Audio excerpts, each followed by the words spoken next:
tu ne monteras pas. Là, je crois qu'il y a une erreur. C'est tu ne monteras pas de faux témoignages contre ton prochain. Et tu ne voleras pas. Ça, c'est le 2 message que nous allons exploiter aujourd'hui. Exode, chapitre 20, versets 15 à 16. Ça, c'est le message de 10 commandements que Dieu est en train de donner aujourd'hui à son Église. Tu ne déroberas point et tu ne porteras point de faux témoignages contre ton prochain. Ça, c'est le message que Dieu nous demande. Je vais peut-être le permettre pour essayer un peu plus de parler sur « Tu ne porteras point de faux témoignages contre ton prochain ». En fait,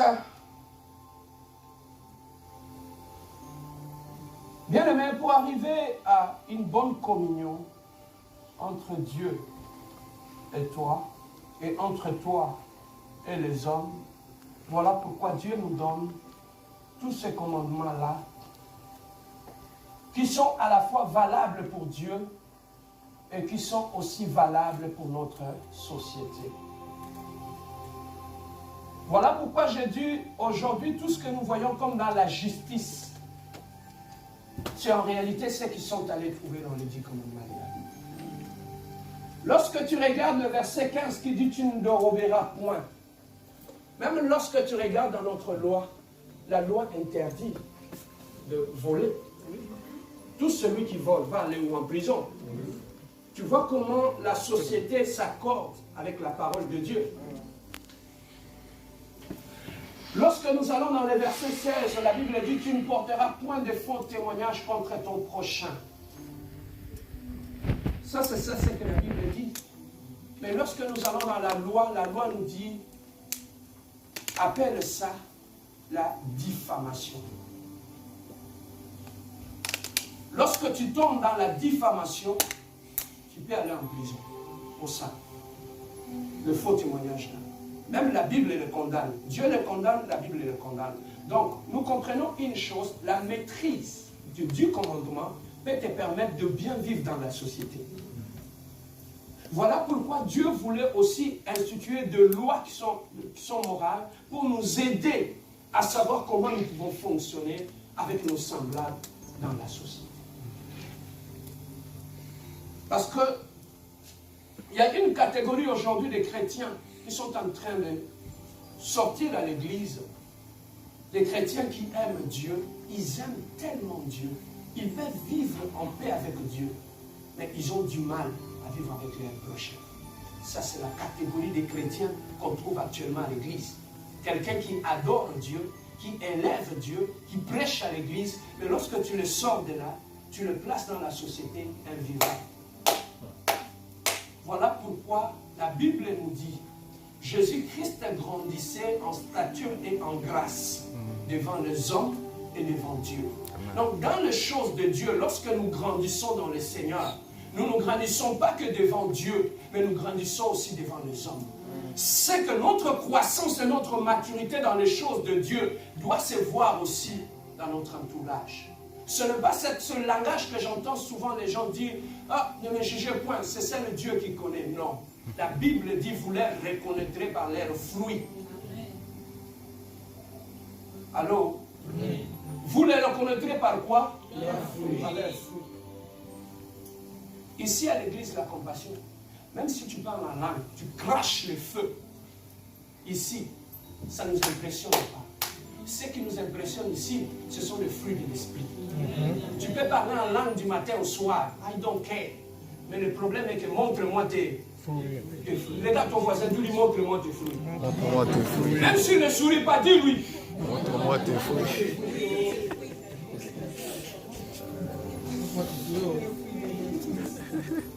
La Bible dit, un arbre qui ne porte pas le fruit sera coupé et jeté où? le feu. dans le feu. Donc le plus important dans la vie chrétienne, ce sont le fruit de l'esprit. C'est ça ce que nous manifestions. Voilà pourquoi le 10 commandement veut que nous puissions marcher en nouveauté de vie. Alors, là-bas, on nous parle, tu ne porteras pas de faux témoignages contre ton prochain. Là-bas, nous voyons automatiquement le mensonge, qui est la base de ça. Porter le faux témoignage a comme source le mensonge. Or, la Bible nous dit, le père de mensonge, c'est le diable. Donc, derrière tous ces faux témoignages-là, se cache réellement le diable. Voilà pourquoi je dis parmi les signes de la possession démoniaque, lorsque le diable entre dans ta vie, il a pris le contrôle de ton cœur. Parmi les signes qui vont se manifester, c'est le mensonge. Voilà pourquoi tu vas trouver même, je donne un exemple, une fille qui était calme à la maison, dès qu'il y a un esprit d'impudicité entre dans sa vie, commence à jeter une fille dans la maison, la fille à la maison devient menteuse. Maman, je pars à l'école, tu vas le trouver ailleurs. Donc, parmi les signes qui démontrent que le diable est déjà actif dans la vie d'une personne, c'est le mensonge. Parce que là où il est, il vient avec le mensonge. Et il va utiliser ta langue pour répondre le mensonge. Que ce soit un homme. Tu étais un homme bien dans ton mariage, un bon mari. Lorsque le diable envoie un esprit d'adultère sur toi, la première des choses qu'on remarque chez un mari adultère, c'est le mensonge. Il devient spécialiste. C'est comme j'entendais une femme au travail qui me dit, pasteur, moi mon mari, la seule chose qu'il dit vrai, c'est seulement bonjour. Tout ce qui vient après, c'est les mensonges. Et même quand il te dit bonjour, il faut vérifier si c'est la nuit ou si c'est le jour. Parce que même dans les bonjours, il peut te tromper aussi.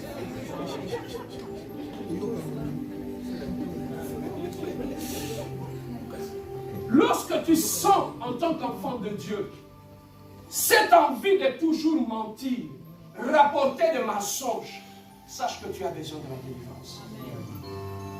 C'est parmi les symptômes, c'est comme la malaria. Quand tu sens de la fièvre commencer, la température ne baisse pas, ça veut dire qu'il y a un symptôme qui est rentré dans ton sang. Les globules rouges vont faire quoi? Augmenter. Augmenter. Ça veut dire que lorsque le mensonge augmente dans ta bouche, sache que le diable est déjà dans ton sang. Voilà pourquoi Dieu interdit toutes ces choses-là. Depuis l'ancien temps, prends ta Bible, nous allons lire ça. Lévitique chapitre 19, verset 11. Et là, nous sommes déjà là. Lévitique chapitre 19, verset 11. Qu'est-ce que la Bible dit? Vous ne demeurerez point, et vous ne diserez pas quoi? Depuis le début, Dieu avait commencé à interdire que les êtres humains entre eux utilisent les mensonges. Dans une relation, que ce soit dans la famille, dans les affaires, dans le couple, lorsque le mensonge s'installe, ça veut dire que c'est fini, vous êtes voué à un échec. Vous êtes voué à un échec. Lorsque le mensonge, la tromperie s'installe dans n'importe quelle relation humaine que vous voyez là, ça finit, vous n'irez nulle part. Lorsque tu sens dans ton fiançailles que le mensonge commence à s'installer, Yaya, coupe ça. J'ai du mal à comprendre comment un fiancé qui est menteur dans le fiançailles deviendra un homme véridique dans le mariage. Tu sais, il y a beaucoup de choses que nous nous trompons. On croit que le mariage, c'est comme une machine à laver. Tu peux mettre les habits sales, appuyer le bouton, ça commence à tourner. Lorsque tu rencontres une mauvaise personne, ne pense pas que le mariage va le blanchir. Il va devenir encore pire. Alors,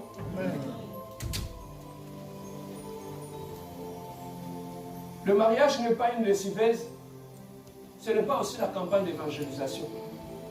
Pasteur, je vais l'épouser, je vais quand même le prêcher, il deviendra chrétien. Si Dieu a prévu qu'il va se convertir dans 30 ans, tu vas vivre ça?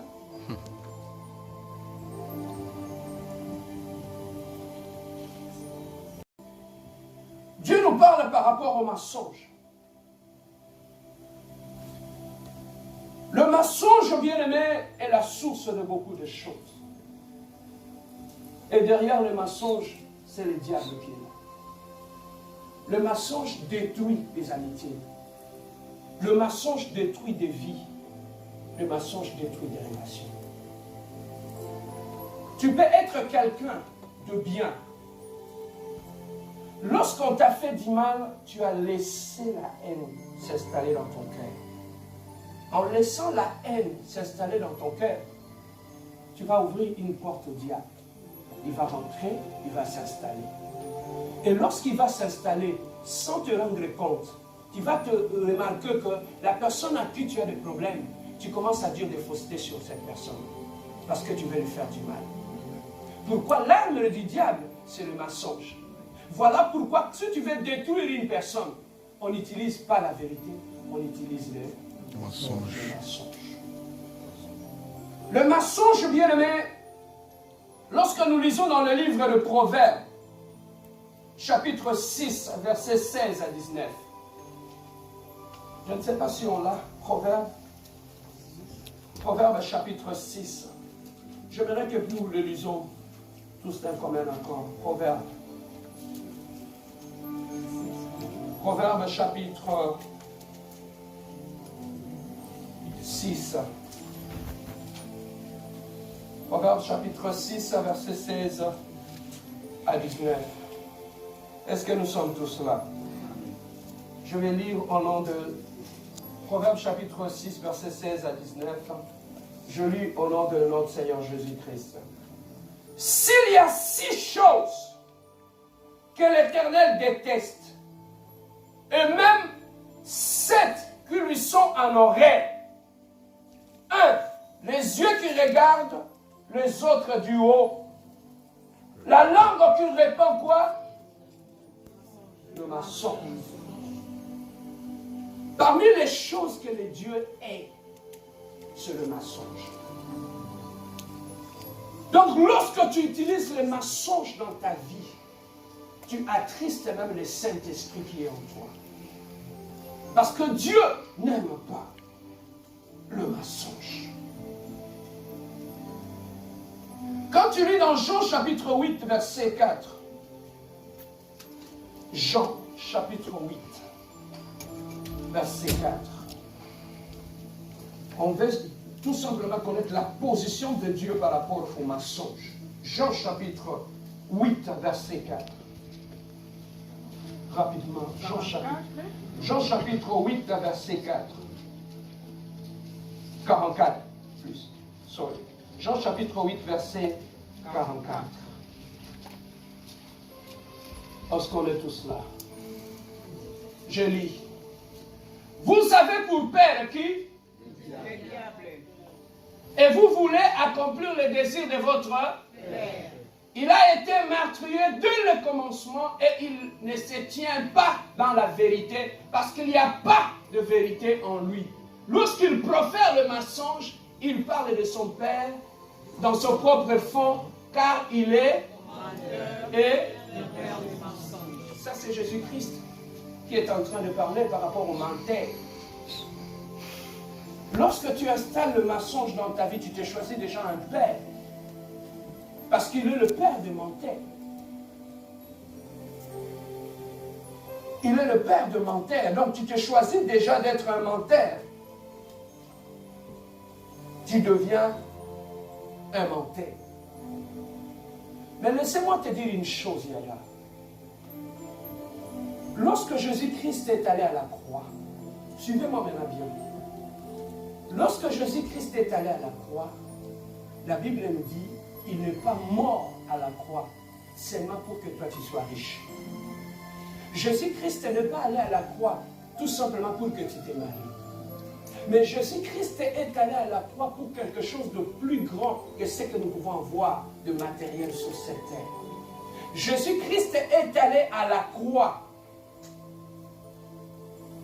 D'abord, pour nous réconcilier avec le Père. Jésus-Christ est allé à la croix pour faire de nous des enfants de Dieu.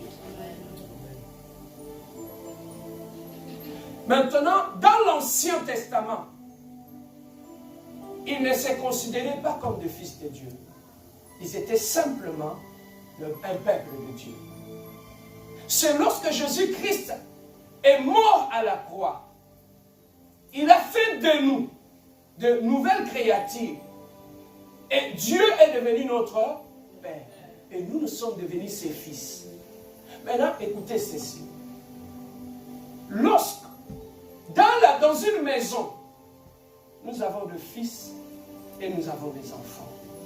Même dans l'église où nous sommes maintenant ici, il y a des fils de Dieu et il y a des enfants de Dieu. Il y a deux catégories de gens dans l'église. Là où nous sommes. Il y a quoi? Le fils de Dieu et les enfants de Dieu. Maintenant, tu vas voir la différence. Qui est fils et qui est enfant? Lorsque moi je suis père, je me trimballe dans la rue, je ramasse un enfant dans la rue, je le prends, je le ramène dans ma maison. Si j'ai mes propres enfants à la maison, je prends cet enfant de la rue, je l'amène chez moi. Je l'enlève tous les habits sales qu'il portait. Je lui donne un bain. Il devient propre. Je lui fais porter de beaux habits. Je paye les études pour lui et je l'élève dans ma maison.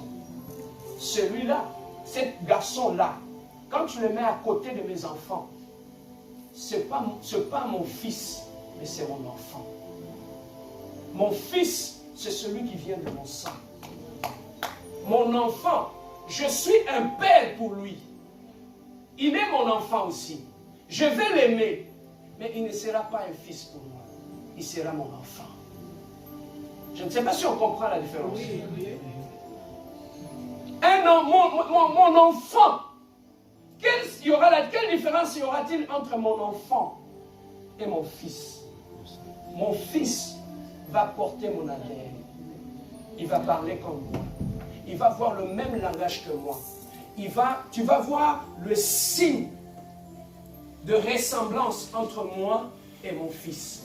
Même si tu ne me vois pas, quand tu vois mon fils, tu sauras directement que c'est le fils de M. Bia. Mais tu peux voir mon enfant, il habite chez moi, je prends soin de lui, je paye tout pour lui. Il est mon enfant, mais il ne portera jamais mon ADN. Voilà pourquoi mon enfant, il parlera un autre langage. Un enfant parle comme son père, parce qu'il porte sur lui l'ADN de Dieu. Alors, si toi tu es un fils de Dieu, tu porteras l'ADN de Dieu, ton Père. Tu vas parler comme lui, tu vas aimer comme lui. Maintenant, je me pose la question. Comment quelqu'un qui vit dans l'église, il adore Dieu, il lit la parole de Dieu, comment il arrive à haïr son frère? Allô? Tu adores bien, non? Tu pries bien. Mais comment tu arrives à ne pas parler le même langage que ton père? Est-ce que tu es un fils ou tu es un enfant? Regarde ton voisin, dis-lui, est-ce que tu es un fils ou tu es un enfant? Un fils manifeste les caractéristiques de son père. Un fils agit comme son père. Un fils parle comme son père. Un fils marche comme son père. C'est qu'un enfant ne peut pas faire. Même s'il aime le père, il ne pourra jamais parler comme lui. Voilà pourquoi à l'église, pour connaître un fils de Dieu, laissez-moi te dire, quand Jésus-Christ est venu, il n'a pas fait de nous des enfants de Dieu, il a fait de nous des fils de Dieu. Voilà pourquoi la Bible dit, nous sommes devenus, lorsque je donne ma vie à Dieu, je passe par la nouvelle naissance. Je suis né de nouveau.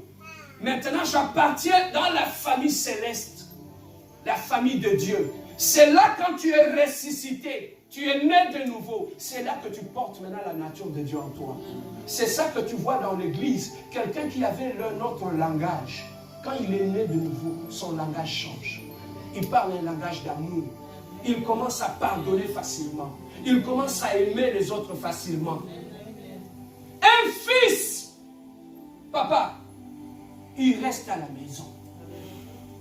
Un vrai fils, même quand il voit, papa, un vrai fils cache la nudité de son père. Même si mon père est saoul, il tombe, il est nu, je vais prendre un habit, je vais couvrir sa nudité. Amen. Voilà pourquoi je dis toujours, ici à l'église de la compassion, on va donner des responsabilités, non pas aux enfants, mais aux fils. Alors, les enfants peuvent venir jouer chez toi. Ils font de bruit. Tous les enfants du quartier avec tes enfants, tu peux les frapper. Ils vont aller dehors. Mais lorsque le soir va arriver, ton fils ne restera pas dehors. Il va rentrer à la maison.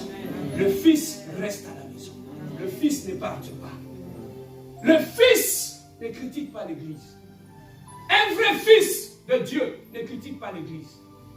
Voilà pourquoi entre le fils et les enfants, nous n'avons pas le même regard. Nous regardons les choses comme Dieu. Parce que notre Père est Dieu. Nous avons un autre langage que le monde n'en a pas. C'était dans la barque. Dans la barque, ça chavirait. Il y avait de vagues. La barque bougeait. Mais quand on a réveillé Jésus-Christ, au travers de la tempête, il n'a pas vu la mort. Mais les disciples qui étaient dans la barque, ils ont réveillé Jésus, nous sommes en train de mourir. Mais dans la barque, Jésus-Christ a vu autre chose. Lorsque nous allons, Lazare est mort. Le propre frère et sœur de Lazare, ils ont dit à Jésus-Christ, il est mort. N'est-ce pas? C'est ça qu'ils l'ont dit, non? Il est mort, n'est-ce pas? Mais quand Jésus-Christ est arrivé, il n'avait pas utilisé le langage des hommes. Il a dit, mon ami Lazare, il dort. Un vrai fils utilise le langage du Père. Amen. Toi, pourquoi tu as le même langage que les gens du monde? Tu es fils ou tu es un enfant? Un vrai fils a le langage de son Père. Là où il y a la mort, il voit quelqu'un en mort. Alors nous ne pouvons pas avoir le même langage du monde. Tout ce qui t'arrive, si tu es un enfant, tu verras au travers de cela une fatalité. Mais un vrai fils, tout ce qui t'arrive, c'est une occasion de glorifier l'Éternel. Il trouve la gloire dans tout ce qui m'arrive. Voilà pourquoi un fils n'a pas le même langage qu'un enfant. Un fils voit dans l'invisible. Mais un enfant voit ce qui frappe aux yeux. Si tu es un fils, tu auras le langage de ton père. Jésus-Christ n'a pas appelé le problème. Il appelle toujours le problème une occasion de trouver la gloire à Dieu. Amen. Voilà pourquoi quand quelque chose t'arrive, papa, tu peux avoir un fils et un enfant à la maison. Deux fois, ton propre fils, tu peux lui envoyer 50 fois, il ne va pas bouger. Mais un enfant, si tu lui envoies une fois, deux fois, il va changer de langage. Mais il a des enfants, non? Pourquoi il n'envoie pas ses enfants, il m'embête?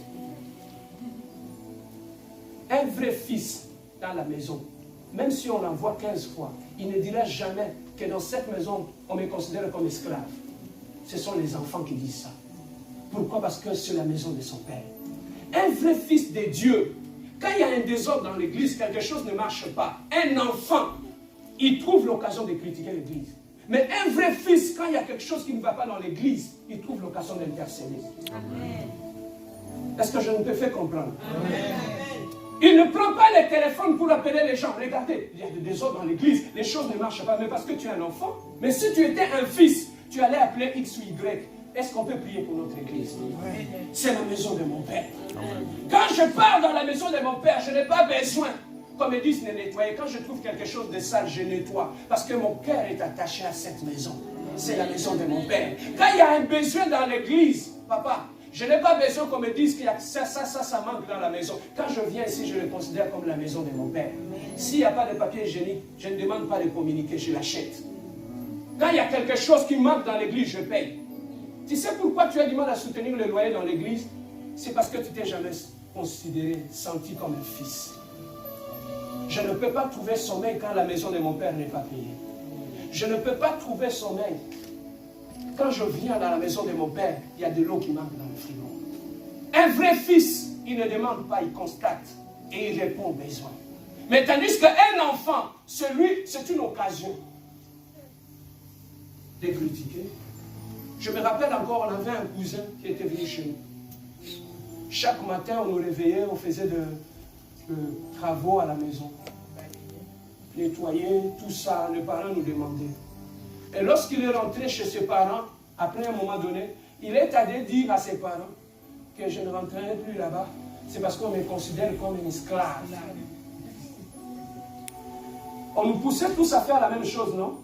Mais pourquoi nous, on ne s'était pas sentis comme des esclaves? Pourquoi seulement lui? On reconnaît un vrai fils dans son langage. Un enfant, il est toujours en train de critiquer ce qui ne marche pas. Mais un vrai fils, il est là. Voilà pourquoi, bien aimé dans le Seigneur, un fils de Dieu a le langage de Dieu. Il parle un langage céleste. Un vrai fils de Dieu parle de l'espoir. Un vrai fils de paix. Un vrai fils de Dieu.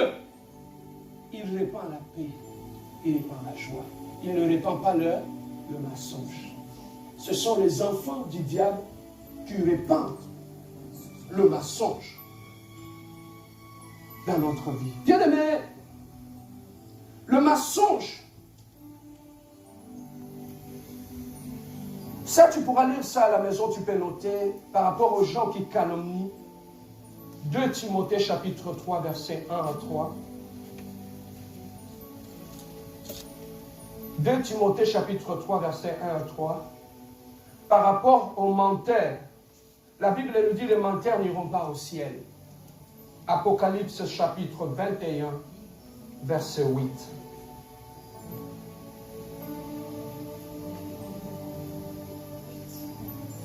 Matthieu chapitre 23 verset 27.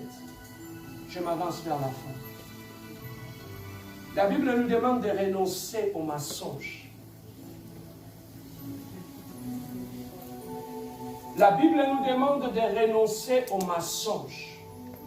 Pasteur Serge, c'est quoi renoncer au mensonge? Renoncer au mensonge, c'est aussi être vrai dans nos relations.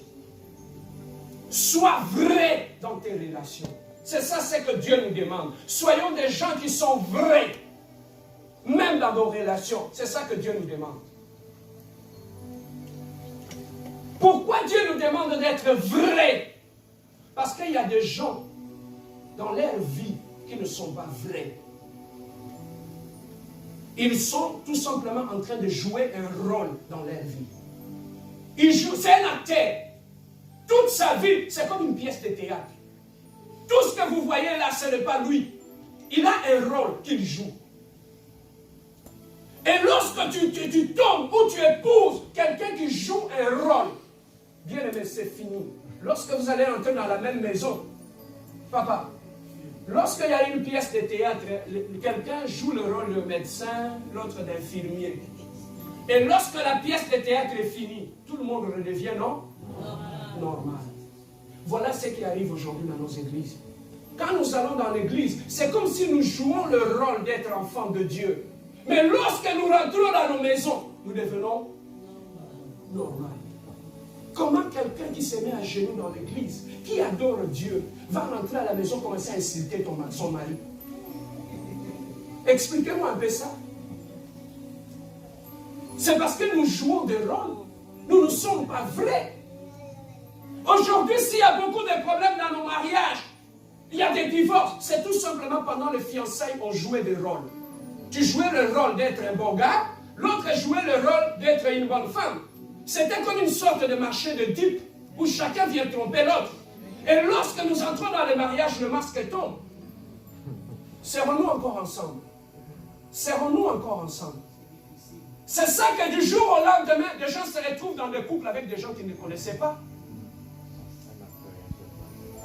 Alors, aucune église. Ne fuis pas l'église.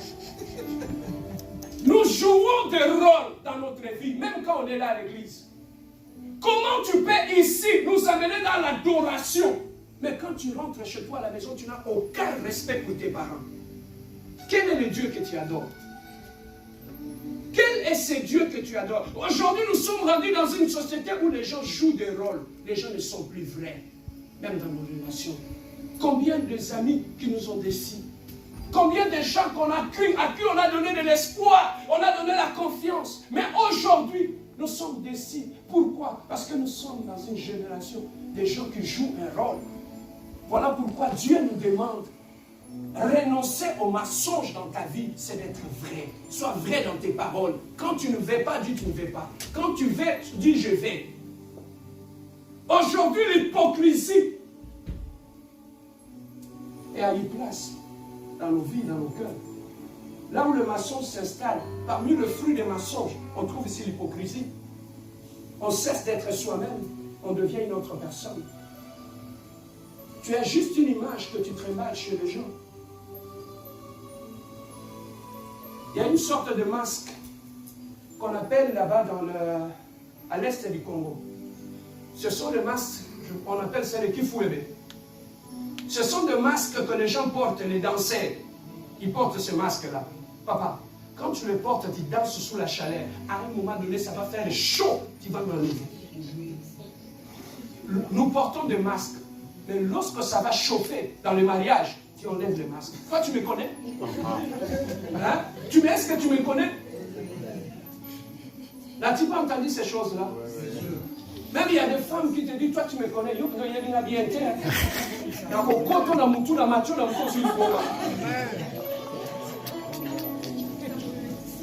Tu peux rentrer dans la tête de quelqu'un? Oh! Papa, le monde est méchant. Ça, c'est une femme qui le dit, sous la colère. Il dit, si tu continues à blaguer, je vais rentrer jusque dans tes neurones. Je vais péter tes neurones. Jusqu'à ce que tu vas aller dans un hôpital psychiatrique. C'est tout simplement parce que la personne jouait un rôle. Quand il fait chaud, on ne garde pas les masques. Ça tombe. Aujourd'hui, parmi les causes des divorces dans nos mariages, c'est l'hypocrisie. Les gens jouent des rôles. Tu as trouvé une bonne sœur à l'église, elle joue un rôle. Un bon frère, elle joue un rôle. Voilà pourquoi la Bible dit, vous les reconnaîtrez par leurs fruits. C'est au travers de fruits qu'on connaît une bonne personne. Donc soyons vrais dans nos relations. Soyons sincères, soyons nous-mêmes. Soyons nous-mêmes dans notre vie. Et renoncer au mensonge, c'est aussi être vrai, même dans la prière. Tu sais qu'il y a des gens qui sont même menteurs, même quand ils prient. Même quand ils prient, ils mentent Dieu. Est-ce que je dis faux? Oui. Seigneur, j'ai déjà pardonné à Susanna. Je n'ai plus de problème avec. Amen, amen. On rentre à la maison. On a vu Susanna. Tu ne me parles pas de Susanna. Parce que si tu me parles, là, la tension va monter. À l'église, tu as dit, devant Dieu. Voilà pourquoi la Bible dit, ne multipliez pas les paroles quand tu pries. Nous ne sommes pas sincères, même dans nos propres prières. Seigneur, ce péché-là, je prends la décision de l'abandonner dans ma vie. Je ne ferai plus jamais ce péché-là. Seigneur, je me répands devant toi. Quand tu rentres à la maison, c'est le même péché dans lequel tu tombes. As-tu menti Dieu? Voilà pourquoi Dieu nous demande de renoncer au mensonge. C'est aussi d'être vrai dans nos prières. Sois sincère quand tu parles à ton Créateur. Amen, non? Amen. Notre Dieu connaît le vrai menteur. Il connaît, bien aimé, tout ce qui vient apporter la joie dans nos vies. Voilà pourquoi Dieu nous interdit de reprendre les calomnies. Je vais m'arrêter là, je vais ouvrir une parenthèse. Aujourd'hui, quand tu poses la question aux chrétiens, ils vont te dire que moi je ne pars pas dans les boîtes de nuit. Moi je ne bois plus la bière parce que je vais plaire à mon Dieu. Mais la personne qui ne va pas dans les boîtes de nuit, qui ne boit pas, mais quand il prend son téléphone là, il parle des gens, elle est plus toxique que les gens qui vont dans le boîte de nuit. Je préfère mieux rester avec un ami qui est sincère, qui va dans le boîte de nuit, que d'avoir un ami hypocrite chrétien. Je préfère ouvrir ma porte à un ami qui est sincère, il est païen, que d'ouvrir ma porte à un ami qui est hypocrite, mais il est chrétien. Voilà pourquoi, bien-aimés, le problème qui se pose aujourd'hui. Je vais vous dire une chose, un homme sage, quand tu entends quelque chose qu'on a rapporté sur quelqu'un, un homme prudent, il écoute avec les deux oreilles, avant de commenter. Moi, qu'est-ce que je fais? Quand j'entends quelque chose, je dis, je n'ai pas les tenants et les aboutissants. Je n'ai pas un point de vue à donner. C'est ça la maturité dans la vie et la prudence. Je vais seulement t'avertiser une chose. Aujourd'hui, la technologie a évolué, n'est-ce pas? Oui. Celui qui prend le téléphone, qui t'appelle, tu ne sais pas qu'est-ce qu'il enregistre. Oui. Par manque de sagesse, nous tombons dans ces pièges-là. Et tout ce qu'il a enregistré, il va les garder. Les jours, bien aimé, les armes avec lesquelles on nous tue, ou on te tuera demain, ce sont les armes que tu as données aux gens quand tu étais dans le moment de paix. Allô? Les amis à qui tu avais ouvert la bouche, tu as dit des choses. Tout ce que tu as dit, c'est ça, c'est qu'on va utiliser comme des pierres pour te lapider demain. Un homme prudent, quand il n'a pas tous les atouts, il ne met pas un point de vue où il ne conclut jamais. C'est ça la maturité. Même quand on te pose ton point de vue, je vis le frère Cécile, il a fait cela. Dis-lui, je n'ai pas tous les éléments. Je ne pourrais pas jamais, je ne pourrais pas émettre un point de vue. C'est ça la prudence. C'est ça. Mais toi, tu parles tel. Il y a des gens, bien aimés, ils peuvent écouter seulement le 15% du message. Mais quand il se met à rapporter, il va monter jusqu'à 80%. Où est-ce qu'il a trouvé cette partie-là? Moi-même, 90. Il sait imaginer les choses. Il y a des cerveaux qui sont des cerveaux sataniques. Des cerveaux qui vont commencer à inventer des rôles. Il n'était pas là. Mais quand il se met à expliquer des choses, c'est comme s'il était là. Mais quand tu lui poses la question, est-ce que tu étais là? Non, je n'étais pas là. Oh. Mais où est-ce que tu as trouvé tout ce que tu dis? Tu es sorcier.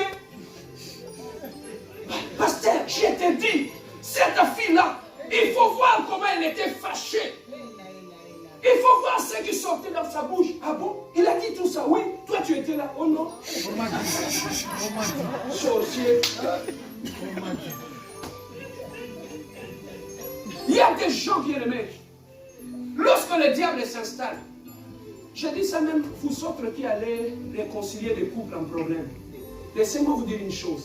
Là où le diable s'installe, il amène les mensonges. Trop souvent, un couple qui a des problèmes, quand tu les écoutes, dans tout ce que tu écoutes, c'est seulement 10% qui est réel. Le 90% là, c'est des mensonges. Pourquoi? Parce que le diable est rentré, il veut détruire cette relation. Il doit utiliser les mensonges. Une femme qui fait de bêtises dans son mariage, le mari lui dit, toi si tu continues comme ça, je vais te mettre dehors. Il dit à son mari, mettez-moi dehors. Tu sais ce que je vais aller dire là-bas? Que tu me frappes. Que c'est la violence conjugale. Donc son cerveau a déjà produit un mensonge qu'il va utiliser pour te détruire avec. Il y a des cerveaux qui sont des générateurs de mensonges. Ils ne font aucun effort pour générer un mensonge. Ça sort comme ça sort, comme de l'eau. Mais comment? Voilà ce que Dieu nous demande, d'être vrai dans nos conduites, dans nos langages, dans nos relations. Soyons vrais. Quelque chose que tu ne connais pas, même quand on te demande, dis je ne connais. Tu perds quoi quand on te dit que je ne connais pas? Hein?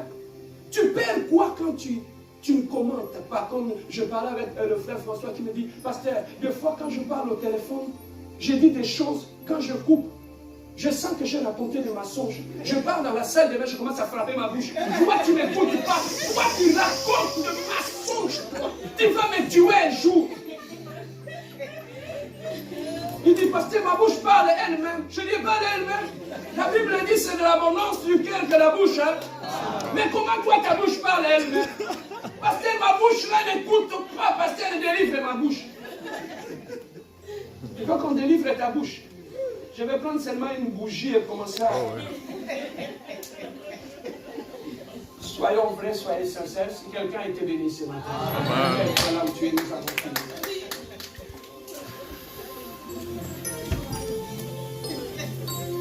Bien-aimé, Dieu voulait que nous soyons vrais.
Pambola, il y a un frère. Allez, Pambola, Pambola. Il y a moi, Pambola, français. Pambola,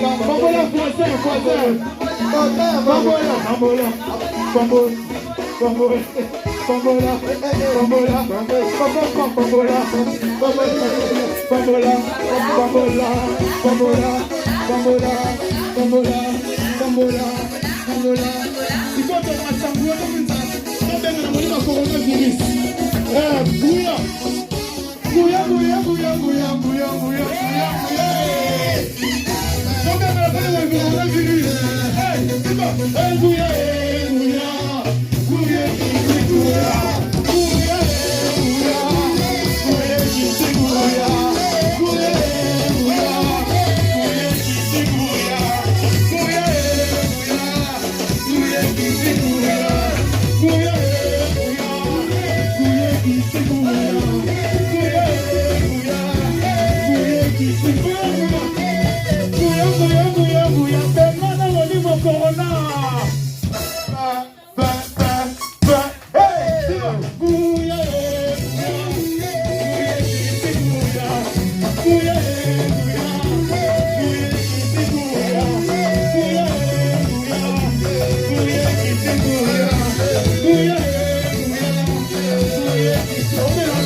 Hallelujah.